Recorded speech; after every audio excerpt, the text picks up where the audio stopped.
নমস্কার বন্ধু, তোমরা কেমন আছো? আশা করি তোমরা সকলে ভালো আছো। সকলকে জানাচ্ছি গুড মর্নিং। আজকে আমি অনেকদিন পরে একটা ব্লগ নিয়ে চলে এলাম।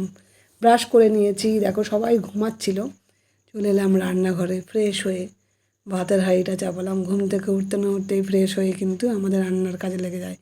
দেখতে পাচ্ছ বাইরেটা কী অবস্থা। কালকে ঝড় হয়েছিল, বৃষ্টি হয়েছিল। দেখো আমি ঝাঁটা নিয়ে লেগে পড়লাম, কারণ পায়ে লাগছে আমগুলো। এই আমগুলো যদি আমি বাইরে ফেলে রাখি কোনো প্রাণী এসে খেয়ে নেবে। ঘরের দিকে যেতে হবে, চিন্তা হচ্ছে যে চালটা আমাকে না ভিজিয়ে রাখলে কিন্তু অনেকক্ষণ ফোটে, আর গ্যাসটাও আমার নষ্ট হবে।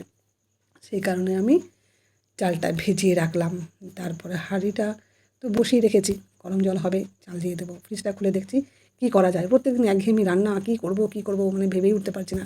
বাস্কেটটা খুলে দেখলাম সবজি তো অনেকই আছে, শাক পাতাও তো আছে, কী করব, কী রান্না করব, মানে প্রত্যেকদিন না এইটাই আমাদের ভাবতে ভাবতে অনেকটা সময় লেগে যায়। তার আগের দিন থেকে ভাবি কী রান্না করবো, তবু সকালে উঠে আবার চেঞ্জ হয়ে যায়। ডিপ ফ্রিজ থেকে মাছটা বার করে নিলাম, কারণ বরফ হয়ে যায়। মাছের ঝোল তো করতে হবে পাতলা করে। দেখো এবার আমি যা যা করবো সেই ফ্রিজ থেকে বার করে নিয়ে, প্রত্যেকদিন তাই করি ফ্রিজ থেকে, জানো তো।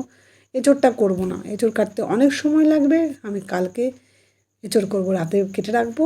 আমি মনে করলাম শুক্তো করবো, তাই শুক্তোর জন্য যা যা সবজি লাগে আমি বার করে নিলাম। সবাই ভিডিও দেখি, কমেন্টে করি। এই দেখো আমি বাসি মুখে কী করি বলো তো, বাসি মুখ বলতে ফ্রেশ হয়ে আমি কারি পাতা খাই 10টা। কারি পাতা, এখন গাছে কারি পাতা আছে, গাছ, সেখান থেকে নিয়ে গেলাম। এবার দেখো জামা কাপড়গুলো শুকাতে দিলাম, কারণ কালকে সবগুলো তো শুকায়নি। আর এই ফুল ফুটেছে, পুজোর সময় ফুল লাগবে। আমাদের গাছেরই একটাই গাছ আছে, কি সুন্দর ফুলগুলো হয়েছে, কিন্তু বেশি ফুল হয়নি, ঝরে গেছে কালকে এত ঝড় বৃষ্টি হওয়াতে।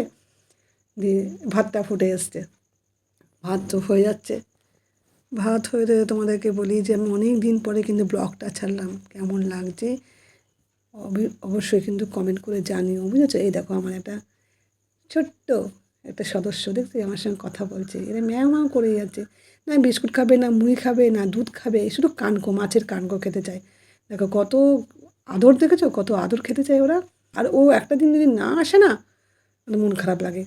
আমাদের উপরে থাকে কিন্তু আমার কাছেও আসে, কারণ ভালোবাসা দিলেই ভালোবাসা পাওয়া যায়, আমরা জানি। ও ভালোবাসা পাই বলে কিন্তু এখানে আসে। কত কথা বলছে দেখো আমার সাথে। আর তোমাদেরকে বলি, তোমাদের সামনে যখন ভিডিও আসবে আমি অতি অবশ্যই কমেন্টে জানিয়ে দেবো। আজকে মাছের ঝোল বলেছিলাম, তাই মাছটাকে ভালো করে ধুয়ে নুন হলুদ মাখিয়ে রাখছি।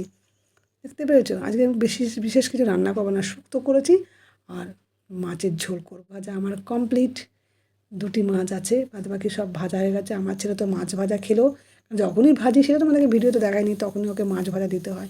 ও খুব তৃপ্তি করে মাছ ভাজা খায়, মাছের ঝোল থেকে মাছ ভাজাটা খেতে ভীষণ পছন্দ করে।